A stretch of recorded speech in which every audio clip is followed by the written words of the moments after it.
يا أيها الذين آمنوا أطيعوا الله وأطيعوا الرسول ولا تبطلوا أعمالكم. إن الحمد لله نحمده ونستعينه ونستغفره ونعوذ بالله من شرور أنفسنا ومن سيئات أعمالنا.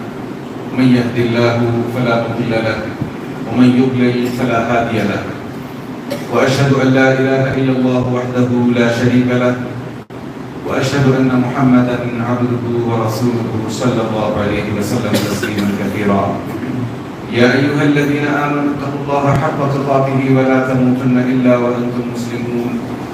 يا أيها الناس اتقوا ربكم الذي خلقكم من نفس واحدة وخلق منها زوجها وبث منهما رجالا كثيرا ونساء واتقوا الله الذي تساءلون به والأرحام إن الله كان عليكم رقيبا. يا أيها الذين آمنوا اتقوا الله وقولوا قولا سديدا يصلح لكم أعمالكم ويغفر لكم ذنوبكم ومن يطع الله ورسوله فقد فاز فوزا عظيما. أما بعد فإن خير الكلام كلام الله وخير الهدي هدي محمد صلى الله عليه وسلم وشر الأمور محدثاتها وكل محدثة بدعة وكل بدعة ضلالة وكل ضلالة في النار. برادران اسلام اور خواتین ملت،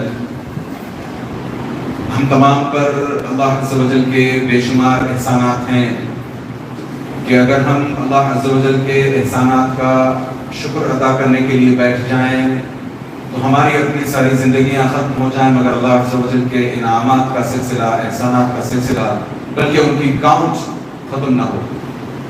لہذا ہمیں ہمیشہ اپنی زبانیں اللہ عز و جل کے شکر سے، اللہ عز و جل کی تعریف سے تر رکھنی چاہیے. اللہ ہمیں یہ توفیق عطا فرمائے کہ ہم اللہ عز و جل کا ہمیشہ تا حیات شکر ادا کرتے رہیں تاکہ اللہ عز و جل ہمیں اپنی مزید نعمتوں سے نوازے. آمین یا رب. بعدہ درود و سلام ہو نبی کریم صلی اللہ علیہ وسلم کی ذات مبارکہ پر کہ نبی کریم صلی اللہ علیہ وسلم نے نہ صرف اسلام پر چل کر صحابہ کے لیے نمونہ پیش کیا بلکہ رہتی دنیا تک کے لیے صحابہ کے سامنے، ہمارے سامنے اور ساری دنیا کے سامنے نبی کریم صلی اللہ علیہ وسلم نے یہ نمونہ پیش کیا کہ نہ صرف دین اسلام سب سے بہتر دین ہے بلکہ یہ دین اسلام ہی ہے جس پر چل کر انسان کامیابی کی اور اخلاق کی اونچی سیڑھیوں پر پہنچتا ہے بلکہ اونچے پائیدان پر پہنچتا ہے. اللہ عز و جل ہم تمام میں دین کامل اور اخلاق فاضلہ کی پابندی کی توفیق عطا فرمائے. آمین یا رب. ابھی بس 3 ہفتے پہلے کی بات ہے کہ ہم رمضان کے انتظار میں تھے اور پھر جیسے ہی رمضان آیا ہم لوگوں نے ایک دوسرے کو مبارکبادیاں دینا شروع کی کہ رمضان مبارک ہو، اور ہم لوگوں نے ایک دوسرے کے لیے دعائیں کرنا شروع کی کہ یہ رمضان ہمارا سب سے بہترین رمضان ہو. مگر رمضان کے جب اب 20 دن گزر چکے ہیں، لے دے کر اب 10 دن غالباً باقی ہیں، تو نہ جانے کیوں ایسا لگتا ہے کہ اس رمضان سے ہم نے پھر وہ کچھ نہیں پایا جس کی تمنا، جس کی خواہش ہم نے رمضان کے شروع میں کی تھی. سوچ کر دیکھیں، ہم اپنے آپ سے سوال کریں، یہاں سے جب گھر جائیں تو 5 منٹ کے لیے خود کو اکیلا کر کے اس اکیلے پن میں اپنے آپ سے سوال کریں کہ اس رمضان میں میں نے کتنے عمل کیے، میں نے کتنے اچھے کام کیے، میں نے کتنی بار رمضان میں قرآن کی نہ صرف تلاوت کی بلکہ قرآن کا اس کا اصل مقصد جو ہے اس کو سمجھنے کی کوشش کی، زندگی کے اصل مقصد کو سمجھنے کی کوشش کی، کتنے نیک عمل کیے جن کا اثر میرے اپنے نفس پر ہوا، جن کا اثر میری اپنی ذات پر ہوا.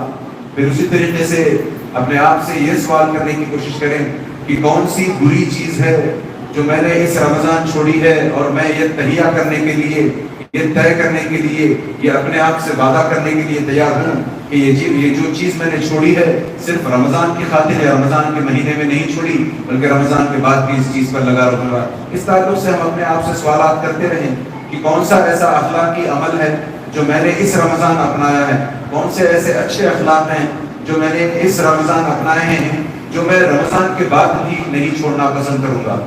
اس طرح کے نہ جانے کتنے سوالات ہیں جن کے جواب اگر ہم کھوجنے کے لیے، تلاش کرنے کے لیے بیٹھ جائیں تو ہو سکتا ہے ہم میں سے کئی پھر افسردہ ہو جائیں، ہم میں سے کئی خود اپنے آپ سے اپسیٹ ہونے لگیں کہ ہاں میں نے اس رمضان اللہ عز و جل کی عبادت ویسے نہیں کی جیسے میں نے چاہی تھی، جیسے اس کا حق ہے، وما قدر اللہ حق قدری، میں اس کی طرف تو بات بھی نہیں کر رہا، میں اس چیز کی طرف اشارہ بھی نہیں کر رہا، بس میں یہ کہہ رہا ہوں کہ ہم لوگوں نے جس طریقے سے اس رمضان میں عبادت کرنے کی ٹھانی تھی، اس رمضان میں عبادت کرنے کا تہیہ کیا تھا، اپنے آپ سے فیصلہ لیا تھا، پھر پتہ چلا کہ 20 دن تو گزر چکے ہیں مگر ہم نے اپنی عبادتوں میں نہ کوئی شیرینی، نہ مٹھاس، نہ ہم نے اپنی دعاؤں میں کوئی تڑپ دیکھی، نہ ہم نے اپنی عبادتوں میں، قرآن کی تلاوت میں، لوگوں کے ساتھ معاملات میں کوئی لگن دیکھی۔ عام طور پر انسان کے ساتھ ایسا ہوتا ہے کہ وہ شروعات تو بڑے اچھے سے کرنا چاہتا ہے مگر پھر کہیں نہ کہیں سلاکن کر جاتا ہے، کہیں نہ کہیں سست پڑ جاتا ہے، مان پڑ جاتا ہے۔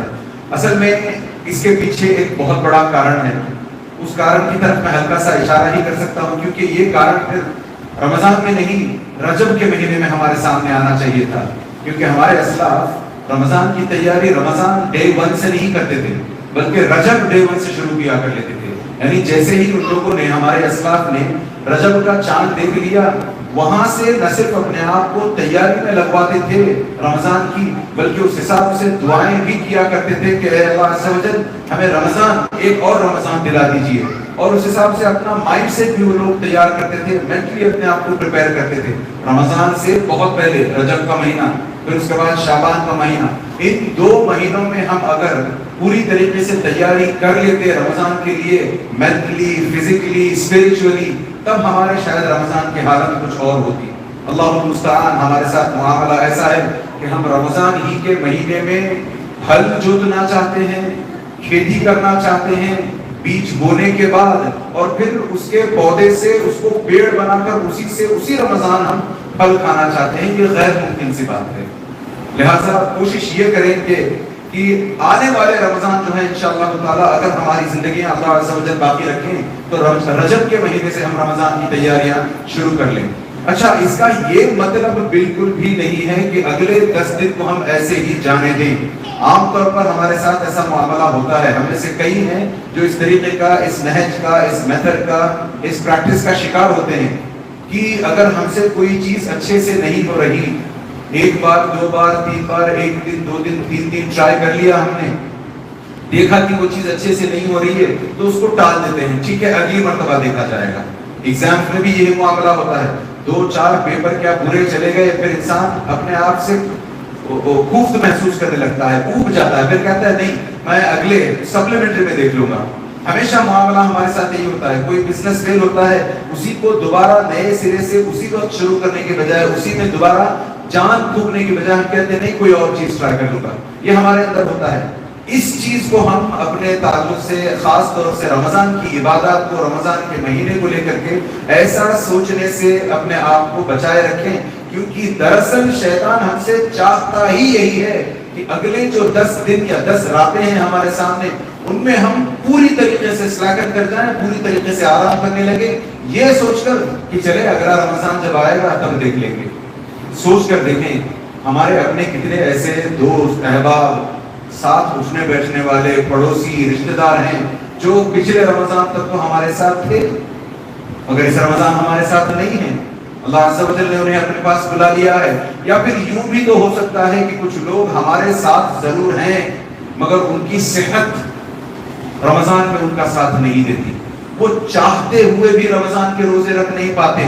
ان کی آنکھوں کو جا کر کے دیکھیں، ان کی آنکھوں میں نمی بتائے گی کہ وہ چاہتے ہیں کہ جلدی سے جلدی دوبارہ فٹ ہو جائیں، صحت مند ہو جائیں، تاکہ بچے کچھ روزے جیسے تیسے کر کے رکھ لیں، مگر ان پر پتہ نہیں کیا ایسا ان کا معاملہ ہوتا ہے، اللہ عز و جل کی کوئی خاص ان پر نعمت ہو جائے تو وہ پھر صحیح ہو جائے، روزے رکھنے لگے، ورنہ عام طور پر تو سارا رمضان نکل جاتا ہے اور ہم روزے پھر وہ جو بیمار ہیں ہم میں سے اس طریقے سے دوبارہ روزوں کی طرف اور عبادات کی طرف لوٹ نہیں پاتے۔ لہٰذا یہ جو 10 دن بچے ہیں ہمارے سامنے، ان میں خوب عبادات کرنے کی کوشش کریں، ان میں خوب سے خوب تر اللہ عز و جل کو منانے کی کوشش کریں۔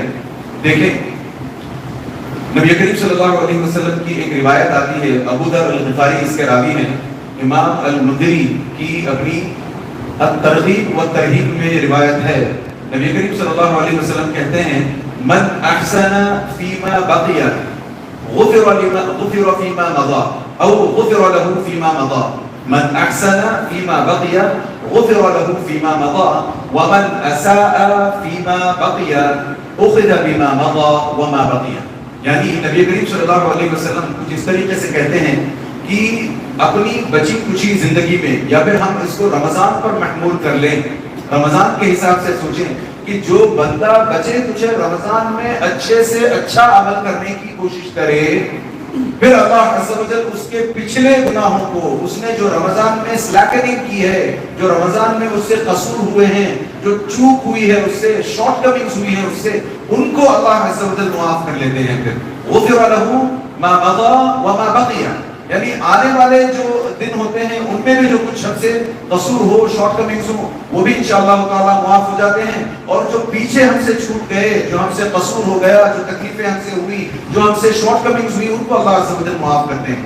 ومن اساء فیما بقی، اور جو اپنی بچی کچی زندگی میں یا پھر بچے کچے رمضان کا پھر سے محمول کر لیں کہ بچے کچے رمضان میں جو اچھے سے کام نہیں کرتا، نیک کام نہیں کرتا، عبادات نہیں کرتا، روزے ڈھنگ سے نہیں رکھتا، یا جو روزوں کا عبادات کا مقصد ہے ان مقصد تک، ان مقاصد تک پہنچنے کی کوشش اگر کوئی نہیں کرتا، تو پھر نبی کریم صلی اللہ علیہ وسلم فرماتے ہیں اخذ بما مضى وبما بقي، او کما قال علیہ الصلوۃ والسلام، کہ اس بندے کی پکڑ جو اس نے پہلے کیا ہے رمضان کے شروع میں اس میں بھی ہوگی، اور پھر جو باقی بچے رمضان میں اس میں بھی ہوگی، بلکہ نبی کریم صلی اللہ علیہ وسلم نے تو یہاں پر پوری زندگی کے تعلق سے کہا۔ اسی حساب سے فضیل ابن عیاض رحمہ اللہ ہمارے اپنے رائچس پریڈیسیسرز میں سے ہیں، یہ ایک مرتبہ ایک بندے سے ملاقات کرتے ہیں تو اس سے کہتے ہیں کہ آپ کو کم عدد علیک، آپ اس دنیا میں کتنے عرصے سے ہو، کتنی عمر ہو گئی آپ کو یہاں پر آئے ہوئے، اس دنیا میں آئے ہوئے؟ وہ کہتے ہیں 60 سنہ، 60 سال کا ہو چکا ہوں میں۔ تو پھر فضیل ابن عیاض کہتے ہیں اچھا، تو پچھلے 60 سال سے آپ اللہ عز و جل کی راہ میں، اللہ عز و جل کی طرف گامزن ہو، چلے جا رہے ہو، لگتا ہے بہت جلد پہنچ جاؤ گے۔ یہ اس لیے کہا فضیل ابن عیاض نے کہ نبی کریم صلی اللہ علیہ وسلم کی ایک حدیث آتی ہے جس میں نبی کریم صلی اللہ علیہ وسلم کہتے ہیں اعمار امتی بین الستین والسبعین وقلیل منهم من یجاوز ذلک، او کما قال علیہ الصلوۃ والسلام، کہ ہماری امت کی ایوریج ایج 60 اور 70 سال کے بیچ میں ہوتی ہے۔ کم لوگ ہوتے ہیں بہت جو 70 سال سے زیادہ تجاوز کرتا ہے، 70 80 90 کے وہ کر کے جینے لگے، مگر ان کو بھی آپ لے کر کے آئیں، مین نکالے اس کا، ایوریج نکالے اس کا، تو آپ کو پتہ چلے گا کہ ہماری ایوریج ایج جو ہے 60 اور 70 سال کی ہے۔ تو اس حساب سے فضیل ابن عیاض نے کہا کہ آپ 60 سال سے اللہ عز و جل کی طرف چلے جا رہے ہو، بڑھے جا رہے ہو، لگتا ہے بہت جلد پہنچ جاؤ گے اللہ عز و جل کی بارگاہ میں، یعنی جب بہت جلد آپ کا انتقال ہو جائے گا تو بہت جلد اللہ عز و جل کے سامنے آپ کو حاضر ہونا ہوگا۔ جیسے ہی انہوں نے یہ کہا، وہ شخص پلٹ کر کہنے لگا انا للہ و انا الیہ راجعون، یعنی بڑی جسارت کی بات کی اس نے کہ ہم ہیں ہی اللہ عز و جل کے لیے، ہم بلونگ اللہ عز و جل کو کرتے ہیں اور ہمیں لوٹ کر اللہ عز و جل ہی کی طرف جانا ہے۔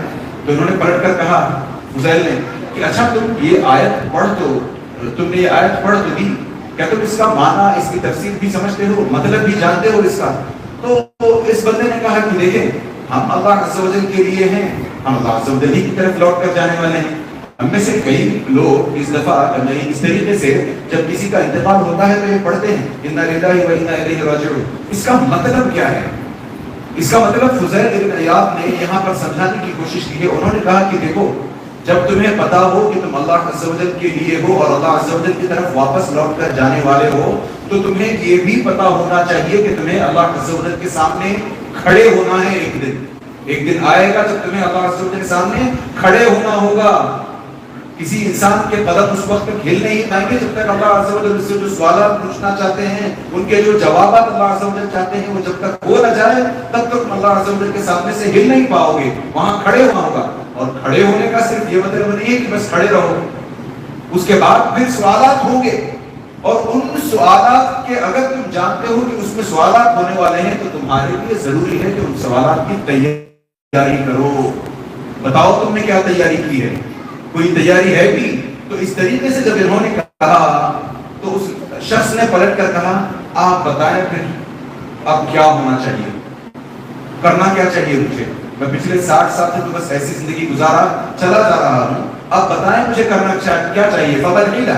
تو پھر فضیل ابن عیاض نے اسی حدیث کا حوالہ دیتے ہوئے کہا کہ جو شخص اپنی بقیہ زندگی میں اچھے سے اچھے اعمال کر جائے, پھر اللہ عز و جل اس کی جو بیتی زندگی ہے اس میں جو اس سے گناہ ہوئے ہیں ان کو معاف کر دیں گے انشاءاللہ تعالی. اور اگر وہ کوئی شخص اتنا سمجھ لینے کے باوجود بھی اپنی بقیہ زندگی میں اسی قسم کے ڈھاک کے 3 پات والے رویے کو اختیار کیے رہے, تو پھر اللہ عز و جل نہ صرف اس حصے کو پکڑیں گے بلکہ اس کی پوری زندگی کی پکڑ ہوگی, پوری زندگی کی پوچھ ہوگی.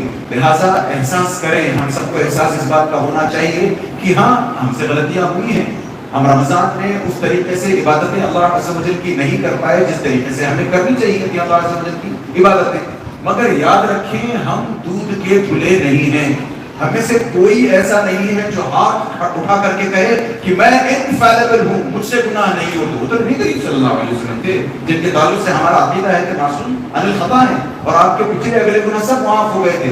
یہ ہم ہیں, گناہ ہم سب سے ہوتے ہیں. کل ابن آدم خطاء, یعنی نبی کریم صلی اللہ علیہ وسلم کہتے ہیں کہ آدم علیہ السلام کا ہر لڑکا, ہر لڑکی, ہر بچہ, ہر بچی, یعنی ہم سب کے سب خطا کار ہیں. گناہ سب سے ہوتے ہیں. گناہوں کے تعلق سے بے فکری, گناہوں کے تعلق سے کیئرلیس ہو جانا بہت کم لوگوں سے ہوتا ہے. ہم اپنے آپ سے سوال کریں, گناہ ہم سب کرتے تو ہیں, مگر کیا ہم گناہوں کو لے کر کے کیئرلیس ہیں؟ ہوتا ہے تو ہو, جو ہوگا دیکھا جائے گا. اللہ غفور و رحیم ہے, قیامت بہت دور ہے, زندگی بہت لمبی ہے, مر جائیں گے تب دیکھیں گے, بوڑھے ہو جائیں گے تب حج کر لیں گے, حج کر لیں گے تو سب. یہ جو کیئرلیسنس ہے نا, یہ غلط چیز ہے. یہ کیئرلیس ایٹیٹیوڈ اصل میں شیطان کی طرف سے تھا. ابن آدم علیہ السلام نے بھی غلطی کی اور شیطان نے بھی غلطی کی. سیکنڈ چانس دونوں کو دیا گیا. سیکنڈ چانس جیسے ہی ملا, آدم علیہ السلام نے فوراً بارگاہ عزت میں رب الجلال کی بارگاہ میں دعائیں کی. ربنا ظلمنا انفسنا وان لم تغفر لنا وترحمنا لنكونن من الخاسرین, دعائیں کی. وہی شیطان کو جب سیکنڈ چانس ملا تو شیطان نے کہا انظرنی رب انظرنی الی یوم یبعثون, انظرنی نہیں, قال رب انظرنی الی یوم یبعثون, ارے مجھے قیامت کے دن تک کی مہلت دے دو, میں تمہارے اپنے بندوں کو قال فبما اغویتنی, تمہاری وجہ سے میں برباد ہوا ہوں, تم نے مجھے گمراہ کیا ہے. اللہ عز و جل پر الزام دینے لگا. سوچ کر دیکھیں ہم میں سے کتنے ایسے ہیں جو اپنے گناہوں کا ٹھکرا, اپنے گناہوں کا بوجھ کسی اور کے سر ڈالنا چاہتے ہیں. ہمارا رمضان اگر ٹھیک سے نہیں گزرتا تو کسی اور کو دوش دیتے ہیں. ہمیں اگر رمضان کے اندر عبادتیں کرنے نہیں آتی تو سسٹم کو دوش دیتے ہیں, بچپن کو دوش دیتے ہیں, ماں باپ کو دوش دیتے ہیں, سوسائٹی کو دوش دیتے ہیں. صرف اپنے آپ کو ایکسکیوز دینا چاہتے ہیں. اس سے بچنے کی کوشش کریں. غلطی ہم سب سے ہوتی ہے, غلطیوں کی معافی مانگنا سب سے بڑی چیز ہے. وخیر الخطائین التوابون, غلطی کرنے والوں میں سب سے بہترین شخص وہ ہیں جو اپنی غلطیوں کو اکنالج کرتے ہیں, اپنی غلطیوں کا اعتراف کرتے ہوئے ان سے معافی مانگنا چاہتے ہیں. بتائیں ہم پچھلی مرتبہ کب ہم نے معافیاں مانگی تھی؟ اب ہمارے سامنے 10 راتیں ہیں, 10 بڑی بڑی راتیں جن کے تعلق سے آپ کے سامنے تو بات ہے کہ اس میں ایک رات اگر ہماری چمک جائے, یعنی وہ چمک جائے ہمارے اپنے الفاظ میں, ہاں, ورنہ 10 راتوں کی عبادت ہم نے اگر کما حقہ کر لی, لیلۃ القدر کی اگر ہم نے تلاش کر لی, تو وہ 10 راتوں میں وہ ایک رات ہے لیلۃ القدر کی. ہم نے 10 راتیں عبادت کی ہیں. اس ایک رات میں عبادت کرنے کا ثواب ہم جانتے ہیں 83 years 4 months ہوتا ہے. ایک رات کی بات, ایک سال, ایک رمضان. پورے رمضان کے آخری 10 دنوں میں اگر ہم جاگ لیتے ہیں، نبی کریم صلی اللہ علیہ وسلم خود یہ کیا کرتے تھے، اذا دخل العشر من رمضان شد من زرع، نبی کریم صلی اللہ علیہ وسلم رات آخری 10 راتیں جب آ جاتی تو اپنی اہلیہ کے ساتھ، اپنی بیویوں کے ساتھ تعلق ہم بستری بھی نہیں کرتے تھے، جاگ کر ایک تو اعتکاف میں ہوتے اور دوسرے عبادت کرنے کے لیے اپنی کمر کس لیتے تھے نبی کریم صلی اللہ علیہ وسلم، وَأَحْيَا لَيْلًا، راتیں جاگ کر گزارا کرتے تھے، وَأَيْقَظَ أَهْلَهُ، اور اپنے خاندان والوں کو بھی جگائے رکھتے تھے کہ وہ بھی عبادتیں کر سکیں۔ ایسے 10 دن ہمارے سامنے آنے والے ہیں۔ میں آپ کو چھوٹا سا میتھس بتاتا ہوں، ایک سال کی اگر ایک رمضان میں وہ جو 10 دن ہوتے ہیں لیلۃ القدر مان لیں، اگر ہمیں ایک لیلۃ القدر ایک رمضان کی مل جائے تو ہماری، میں نے کہا 83 سال کی عبادت جیسے ہو جائے۔ اس میں انڈر لائن کرنے والی بات یہ ہے کہ 83 سال کی نان سٹاپ عبادت، ورنہ عام طور پر ہم 83 سال اگر بولے کسی کو، 80 سال اگر کسی کے مل جائیں تو اس میں 40 سال تو سونے میں نکل جاتے ہیں ہمارے، کیونکہ 24 آورس میں تو ہم 12 گھنٹے سوتے، پھر نہ جانے کھاتے پیتے، بیت الخلا جاتے، دوستوں سے ملتے اور پتہ نہیں کیا کیا کر کے وقت نکالتے ہیں۔ 12 گھنٹے ہمارے ویسے ہی نکل جاتے ہیں۔ 15 سال اور نکالے بچپن کے، کچھ نہیں کرتے ہم 10 سے 15 سال تک، بالغ ہونے کے بعد ہمیں شعور آنے لگتے ہیں، احساس ہونے لگتا ہے، تو اندازہ کریں یہ سب گیا 83 ایئرز کی سالڈ عبادت ایک رمضان ایک لیلۃ القدر کے پا لینے کی وجہ سے۔ اگر کسی کی زندگی میں 50 سال اس طریقے سے رمضان آ جائیں، 50 لیلۃ القدر کسی کے نصیب ہو جائے، 4000 سے زیادہ سالوں کی عبادت، کہ ہم نہیں چاہیں گے کہ اللہ عز و جل اس طرح کے فضل ہم پر کریں۔ ارے ہم سے گیا گزرا کون ہوگا جس کی اگر رمضان میں بھی مغفرت نہ ہو، جو اگر رمضان میں بھی دعائیں نہ کر سکے، جو اللہ کو رمضان میں بھی نہ منا سکے، تو پھر اور کب اللہ عز و جل کو ہم منائیں گے؟ لیلۃ القدر میں اگر ہماری دعائیں رد ہونے لگے، ہماری دعائیں قبول نہ ہونے لگے، تو اور کب ہماری دعائیں قبول ہوگی؟ کب کریں گے ہم؟ کب لوٹ کر جائیں گے؟ یہ دیکھتے نہیں ہیں حالات آس پاس، پتہ نہیں چل رہا ہمیں۔ حال میں دیکھیں بغل کے اسٹیٹ میں کیا ہوا ہے مسلمانوں کے ساتھ۔ ارے دور جانے کی ضرورت نہیں ہے، پورے انڈیا کو کھنگال لیں مسلمانوں کے ساتھ، حالات کیا ہوتے جا رہے ہیں۔ ہمیں جو ہمارے کان نہیں دیکھتی، عبادت کی تو دور، مغفرت کی دعائیں ہم نہیں مانگنا چاہتے۔ یہ ہم ہیں، اور ہم چاہتے ہیں کہ ہمیں رمضان پہ رمضان ملے۔ ہم چاہتے ہیں کہ یہاں دنیا میں ہمیشہ کے لیے رہنے، لیکن نہیں ہو سکتا یہ۔ ہمیں اپنے ہاتھ کو بدلنا ہوگا، ہمیں کہنا ہوگا بس بہت جی لیا ہم نے اس دنیا کی خاطر۔ کتنے سال جییں گے اس دنیا میں؟ 60 70 80 90 100؟ آ کر کے پوچھیں جو لوگ 100 سال کے ہو چکے ہیں، بیمار ہیں، موت مانگتے ہیں، وہ موت مانگتے ہیں، بس ہو چکا ہے انہیں، کسی پر بوجھ بنے نہیں رہنا چاہتے۔ گناہ سب سے ہوتے ہیں، ہم گنہگار ہیں۔ ضرورت اس بات کی ہے کہ ہم ان 10 راتوں میں اللہ عز و جل کی بارگاہ میں ٹوٹ کر دعائیں کریں۔ رب معصیۃ اورثت ذلا وانکسارا خیر من طاعۃ اورثت عزا واستکبارا۔ ایک بندہ ہوتا ہے جو خوب عبادتیں کرتا ہے، نمازیں خوب پڑھتا ہے، ہر مسجد میں ہر نماز میں وہ پہلی صف میں ہوتا ہے، قرآن کی اس نے روزانہ تلاوت کے انبار لگا دیے ہوتے ہیں، صدقات خیرات میں بہت آگے ہوتا ہے، حج نہ جانے کتنے کر لیے ہوتے ہیں، عمرہ تو ہر دوسرے مہینے میں شاید جاتا ہو۔ ایسے کئی لوگ ہوتے ہیں جن کے اندر ہلکا سا غرور ہوتا ہے، بتا رہے میں کون ہوں، اس مسجد کا بڑا ہوں میں، اس مسجد کا وہ ہوں میں نے اتنے عمرے کیے ہیں، میں اتنا دان دیتا ہوں، وہ مدرسہ میری وجہ سے چلتا ہے، یہ مسجد۔ کتنے ایسے لوگ ہیں؟ تو یہاں پر یہ شاعر کہتا ہے کہ ایسے بندے سے جس کی اطاعت نے، جس کی فرما برداری نے، جس کی عبادتوں نے اس کے اندر کبر بھر دیا ہو، غرور بھر دیا ہو، اس بندے سے وہ کہیں زیادہ بہتر ہے جو گناہ کر کے آئے رب ذوالجلال کی بارگاہ میں ٹوٹ کر عبادت کرے، ٹوٹ کر مغفرت مانگے، ٹوٹ کر معافیاں مانگے۔ کہ ہم اس رمضان اللہ عز و جل کے آگے ٹوٹ کر اپنے گناہوں کی معافیاں نہیں مانگ سکتے، خاص طور سے اس ضمن میں کہ یہ جو 10 راتیں ہیں ہمارے اگلے سال کا دوسرے ماہوں میں بجٹ بننے والا ہے۔ ان 10 راتوں میں گورنمنٹ جب بجٹ پیش کرتی ہے، جو لوگ بزنس لائنز میں ہوتے ہیں، انٹرپرینرز ہیں، جو لوگ ان سے پوچھیں نہ جانے کیا کیا تیاریاں کرتے رہتے ہیں کہ اس ٹائم، اچھا ان میں سے کچھ ہوتے ہیں جو جا کر کے فائنانس منسٹری کو سجیسٹنس بھی دیتے ہیں. بڑے بڑے انٹرپرینرز ہوتے ہیں, ٹائکونز ہوتے ہیں, جا کر کے سجیسٹنس بھی دیتے ہیں کہ یہ بجٹ ایسا ہو ویسا ہو, اس میں یہ انکلوڈ کیجیے, وہ ڈسٹریبیوٹ, یہ سب ہوتا رہتا ہے. اور عام طور پر لوگ بجٹ جیسے ہی آتا ہے دیکھتے ہیں یار پھر سے نیا یا پھر سے ایک اور مرتبہ یا پھر یہ کرنا, پریشان ہوتے ہیں.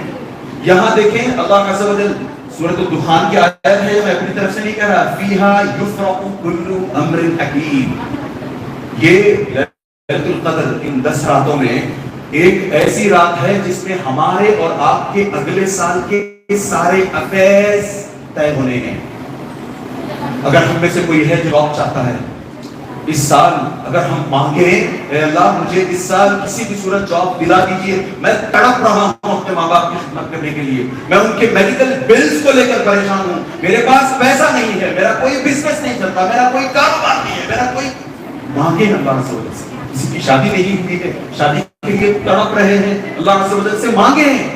اس رمضان مانگ سکتے ہیں, یعنی ان لیلۃ القدر کی ان 10 راتوں میں جس میں لیلۃ القدر کی تلاش کرنی ہے, یہ صرف ایسے ہی نہیں ہے کہ 10 راتوں کو جگایا جائے, 10 راتوں میں جاگا جائے. اللہ عز و جل نہیں چاہتے صرف ہماری اپنی عبادت جو ہے نا, ہمارے اپنے دین کی عبادت, ان کا صرف سولو مقصد نہیں ہے, یونیلیٹرل نہیں ہوتی ہماری عبادتیں کہ ٹھیک ہے اللہ عز و جل چاہتے ہیں کہ آپ آئیں, اپنے آپ کو تھکا دیں, پیروں میں درد ہو, تکلیف ہو, پھر بھی کھڑے رہیں, پھر بھی بھوکے رہیں. نہیں, یہ نہیں چاہتے اللہ عز و جل, بلکہ اللہ عز و جل ہمارے سامنے یہ سب چیزیں لا کر اس لیے رکھتے ہیں کہ اللہ عز و جل کا اس سے بڑا آبجیکٹو ہوتا ہے. اسے رمضان میں بھی ہمیں روزہ رکھنے کو جو کہا گیا ہے نا, یہ بھوک پیاس برداشت کرنے کو, ارے جو اپنی اچھی نئی نویلی دلہن ہے بیوی ہے اس سے دور, وہ نہیں ہے مقصد اس کا, وہ تو ہے سیکنڈری ہے, وہ مقاصد سیکنڈری آبجیکٹیوز ہیں اس کا. اسی وجہ سے نبی کریم صلی اللہ علیہ وسلم نے کیا کہا, من لم یدع قول الزور والعمل به فليس لله حاجة في ان يدع طعامه وشرابه. کہ اگر کوئی بندہ جھوٹ بولنا نہ چھوڑے, گناہوں کے کام نہ چھوڑے, تو ایسے بندے کا روزہ رہنا گویا صرف بھوکا پیاسا رہنا ہے. تو اگر صرف بھوک پیاس اللہ عز و جل کو پیاری ہوتی کہ بندہ بھوکا نہیں, لا يفعل الله بعذاب من شر, اللہ عز و جل کیا کریں گے ہمیں عذاب دے کر کے. ایک بھوکا پیاسا رہنا, شہوت سے دور رہنا, اچھی چیزوں سے, اچھے کھانے پینے سے دور رہنا, ایک قسم کا عذاب تصور کرتا ہے انسان. یہی وجہ ہے کہ شام میں جیسے ہی ہم لوگوں کا افطار ہوتا تھا, یہ دیکھیں میرے کیسے لگتے ہیں, ایسا لگتا ہے یار میں نے دن بھر نہ بہت برداشت کیا ہے, اب مجھ سے برداشت نہیں ہوگا. اللہ المستعان, یہ رمضان عبادتوں کا مہینہ ہے, فاسٹنگ کا مہینہ ہے, فیسٹنگ کا نہیں. تو ہمیں ان 10 راتوں کی قدر کرنی چاہیے, ان 10 راتوں میں اللہ عز و جل سے مانگنا چاہیے. میں نے کہا فیہا یفرق کل امر حکیم. یہ جو امر حکیم ہے, حکیم کے تعلق سے امام ابن کثیر, امام التفسیر امام ابن کثیر لکھتے ہیں, ان کا کہنا ہے کہ حکیم کا معنی ہے ایسی چیز جو پھر دوبارہ بدلتی نہیں. اللہ عز و جل ہمارے بارے میں اس سال, اگلے رمضان تک کے لیے جو فیصلہ فرما دیں گے اس میں پھر کوئی چینجز نہیں ہونے ہیں. تو فیصلہ ہونے سے پہلے ہمارے اگلے سال کے تعلق سے جو کچھ اللہ عز و جل نے ڈیسائیڈ کرنا ہے کہ یہ بندہ اتنا جیے گا, یہاں جائے گا, وہاں جائے گا, یہ کرے گا, اس سے بچے گا, یہ غلط کام کرے گا, وہ غلط, ان سب سے بچنے کی دعائیں مانگے ہم. میں نے بتایا نا ابھی, فائنانس منسٹری کے پاس بجٹ بنائے جانے سے پہلے کئی لوگ سجیسٹنس دیتے ہیں جا کر کے کہ یہ کرے, وہ نہ کرے, یہ ڈالے, وہ نہ ڈالے, یہ انکلوڈ کرے, وہ انکلوڈ نہ کرے. ویسے ہم اپنی زندگی کے تعلق سے, پوری زندگی نہیں نہ صحیح, اگلے 1 سال کے تعلق سے ہم اپنے آپ میں فکر کریں. کتنے ایسے لوگ ہیں جن کے اپنے بچے پریشان ہیں, ماں باپ پریشان ہیں ان کو لے کر کے, کیا ہم ان کے لیے دعائیں نہیں کر سکتے؟ یہ ساری چیزیں اگر ہم کرنے لگیں گے, خاص طور سے استغفار, اپنی مغفرت کی دعائیں, کیونکہ جب ہمیں مغفرت ملے گی تب اللہ عز و جل کی رحمت ملے گی. وسارعوا الى رحمت نہیں, الى مغفرت من ربکم. مغفرت ضروری ہے. اللہ سے دعا کریں کہ اللہ عز و جل ہمیں سچ مچ اس رمضان ان لوگوں میں سے بنائے جن کی اللہ عز و جل رمضان میں جہنم سے گردنیں آزاد فرماتے ہیں. اللہ عز و جل جب تک ہمیں زندہ رکھے, اس رمضان خاص طور سے اگر ہمیں پوری طریقے سے زندہ رکھے, اللہ سے دعا کرے کہ اللہ عز و جل ہمیں لمبی عمریں عطا فرمائے, صحت عطا فرمائے, ایمان کی طاقت عطا فرمائے, اور ہمیں جب تک اللہ عز و جل زندہ رکھے مکمل ایمان کے ساتھ اللہ عز و جل کی عبادت کرتے ہوئے زندہ رکھے. اور جب ہمارا آخری دن ہو, اس یہاں سے جانا ہو ہمیں جب, تو ہمارے زبان پر اللہ عز و جل کلمۃ توحید جاری فرمائے. وصلی اللہ علی نبینا محمد وعلی آلہ وصحبہ اجمعین.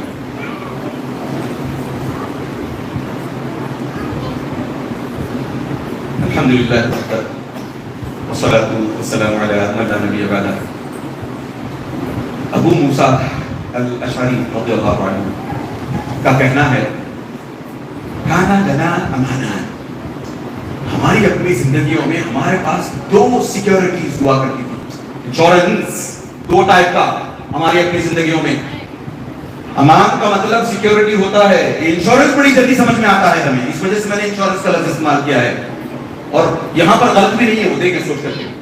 ابو موسیٰ کہتے ہیں کہ ہماری اپنی زندگیوں میں دو سیکیورٹیز، دو انشورنسز ہوا کرتی تھی. سب سے پہلی سیکیورٹی ہمارے پاس، سب سے پہلا انشورنس ہمارے پاس یہ تھا کہ ہمارے بھی نبی کریم صلی اللہ علیہ وسلم موجود تھے. اب جب نبی کریم صلی اللہ علیہ وسلم اس دنیا سے جا چکے ہیں تو دو میں سے ایک انشورنس، دو میں سے ایک سیکیورٹی چلی گئی ہماری. بس ایک اور سیکیورٹی رہ گئی ہے، اور وہ سیکیورٹی ہے استغفار، اللہ کی سبحانہ سے معافیاں طلب کرنا. تو پھر آگے یہ کہتے ہیں اگر یہ سیکیورٹی بھی ہمارے سے چلی جائے، اگر یہ انشورنس بھی ہمارے سے، مطلب کیا ہے انشورنس کا، ہم مغفرت مانگے، سچے دل سے اللہ کے آگے توبہ کریں، توبہ اللہ عز و جل قبول کریں گے. یہ اللہ تعالیٰ کی طرف سے انشورنس ہے، یہ اللہ تعالیٰ کی طرف سے انشورنس ہے ہمیں. تو اس حساب سے دو سیکیورٹیز، نبی کریم صلی اللہ علیہ وسلم اور استغفار. وہ کہتے ہیں آگے جب ہمارے پاس سے، ہمارے بیچ سے نبی کریم صلی اللہ علیہ وسلم اٹھ کر چلے گئے تو ہمارے پاس بس ایک سیکیورٹی رہ گئی، بس ایک، اور وہ ہے استغفار. اگر یہ بھی چلا جائے، یعنی اگر استغفار کے دروازے بھی بند کر دیے جائیں، ہلاک ہو جائیں گے، تباہ ہو جائیں گے ہم. یہ میں اور آپ یا ہمارے کوئی ساتھی نہیں ہے جو یہ کہہ رہے ہیں. ابو موسیٰ الاشعری اسٹالورٹ کمپینینز میں سے نہیں ہے، بڑی اونچی پہنچ کے صحابہ میں سے نہیں ہے. اور ویسے بھی کسی بھی صحابی کے تعلق سے ہمارا عقیدہ کیا ہے؟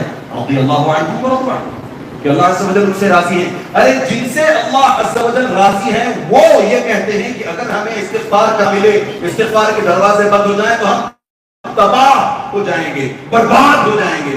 تو ہم دیکھیں اتنے بڑے اسٹالورٹ کا اگر یہ کہنا ہے، جبکہ انہوں نے اتنے نیک کام کیے ہیں، جبکہ اللہ عز و جل نے ان کے گناہوں کو معاف کر کے انہیں رضی اللہ عنہم کا ٹائٹل دیا ہے کہ اللہ عز و جل ان تمام سے راضی ہیں. ان میں سے ایک صحابی ابو موسیٰ کا اگر یہ کہنا ہے تو ہم اپنے آپ کے تعلق سے کیوں اس تصور میں رہتے ہیں کہ اللہ عز و جل غفور رحیم ہے؟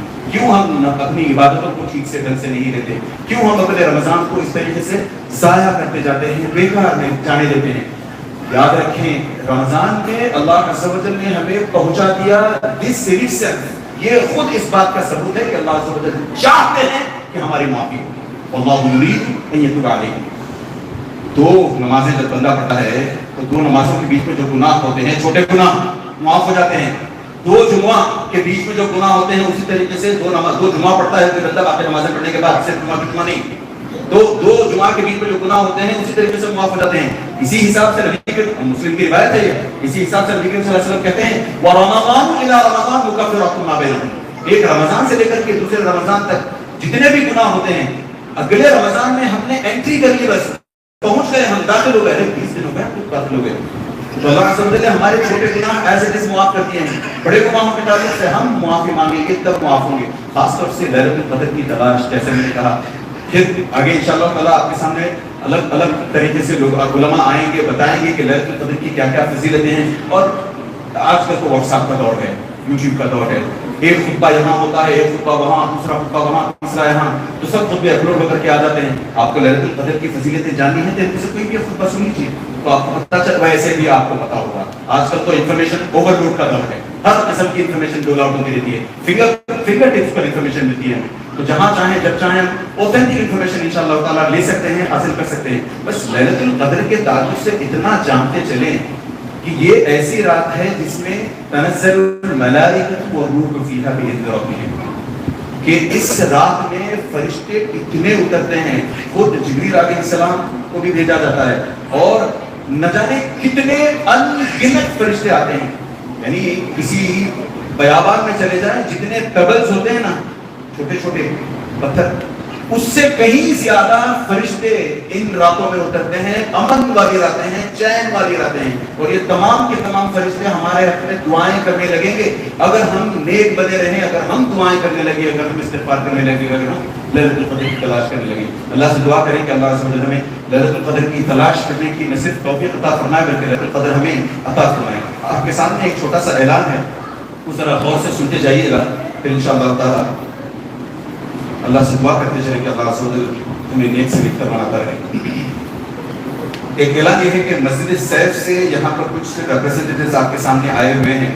ایک بڑے دیندار شخص نے زمین کا ایک حصہ لے کر کے ویلوہا نگر میں خاردون ہنڈی کے پاس مسجد کی تعمیر کے لیے زمین خرید کر دے دی ہے۔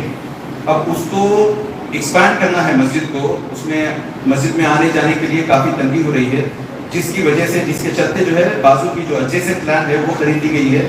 37 لاکھ روپیز اس کا خرچہ ہے، اور پورا بجٹ زمین کی خریداری، مسجد کی تعمیر وغیرہ کے لیے ٹوٹل بجٹ ہے 1 کروڑ 17 لاکھ، جس میں سے 37 لاکھ کلیئر ہو چکے ہیں اور 80 لاکھ کی ضرورت ہے۔ بہت بڑی رقم ہے، 80 لاکھ اس کی ضرورت ہے۔ جگہ جگہ پر اس کے اعلانات کیے جائیں گے۔ آپ میں سے جو بھی مالدار حضرات ہیں، مجھے گزارش ہے کہ ایک مسلح کم از کم خریدنے کی کوشش کریں، اور اگر آگے بڑھ کر کے اور زیادہ خرید سکتے ہیں تو خرید کر کے اللہ کی راہ میں دے دیں، اور اگر جو اتنا نہیں دے سکتے تو دامے دیرہ میں جو بھی آپ سے ہو سکتا ہے وہ لے کر کے اس مسجد کی تعمیر کی کوشش کریں، کیونکہ یہ صرف مسجد نہیں ہے۔ میرے پاس ویسے وقت نہیں ہے، ورنہ میں کسی اور مرتبہ آؤں گا ان شاء اللہ تعالیٰ مسجد کے اپنے کیا ہونے چاہیے مسجد میں، اس پر بات کریں گے انشاءاللہ تعالیٰ۔ اور یہ ایسا لگتا ہے کہ یہ مسجد ان تمام پیرامیٹرز پر فٹ ہوتی نظر آتی ہے، کیونکہ اس مسجد میں صرف نماز کی فیسلٹیز نہیں ہوں گی، نماز کے علاوہ ٹیوشن کی فیسلٹیز ہوں گی۔ آس پاس جو لوگ ہیں وہاں کے اس مسجد کے رہنے والے توحید سے کوسوں دور ہیں، ان کو توحید پر لانے کی کوشش کی جائے گی۔ اسی طریقے سے مردوں، عورتوں، بچوں کو قرآن، ناظرہ، عقیدہ یہ سب سکھلانے کی کوشش کی جائے گی، اور 10ویں 12ویں جماعت کے کلاسز کو ٹیوشنز کا انتظام کیا جائے گا۔ نیٹ ہو گیا، اس طریقے سے UPSC کے امتحانات ہو گئے، ان کی تیاری کے لیے بھی لوگوں کو آس پاس جو رہتے ہیں، نیبرہڈ میں جو لوگ رہتے ہیں، ان کو لا کر کے یہاں پر یہ سب کچھ کروایا جائے تاکہ پھر وہ لوگ توحید سے قریب ہوں، مسجد سے جڑے رہیں۔ یہ کوششیں ہیں، تو آپ سے گزارش ہے کہ آپ اس مسجد کے لیے خوب دل کھول کر چندہ دیتے جائیں، اور اگر آپ سے نہ ہو سکے، آپ کے ہاتھ خود خالی ہیں، تو کم از کم اس مسجد کے اخراجات کے لیے، اس مسجد کی تعمیر کے لیے دعائیں کرتے چلیں۔ ان اللہ وملائکتہ یصلون علی النبی یا ایھا الذین آمنوا صلوا علیہ وسلموا تسلیما اللهم صل علی محمد وعلى آل محمد كما صليت على ابراہیم وعلى آل ابراہیم انک حمید مجید اللهم بارک علی محمد وعلى آل محمد كما باركت على ابراہیم وعلى آل ابراہیم انک حمید مجید۔ عباد اللہ رحمنی ورحمکم اللہ، إن الله يأمر بالعدل والإحسان وإيتاء ذي القربى وينهى عن الفحشاء والمنكر والبغي يعظكم لعلكم تذكرون اذكروا الله يذكركم وادعوه يستجب لكم ورحمة الله والله يعلم ما تصنعون۔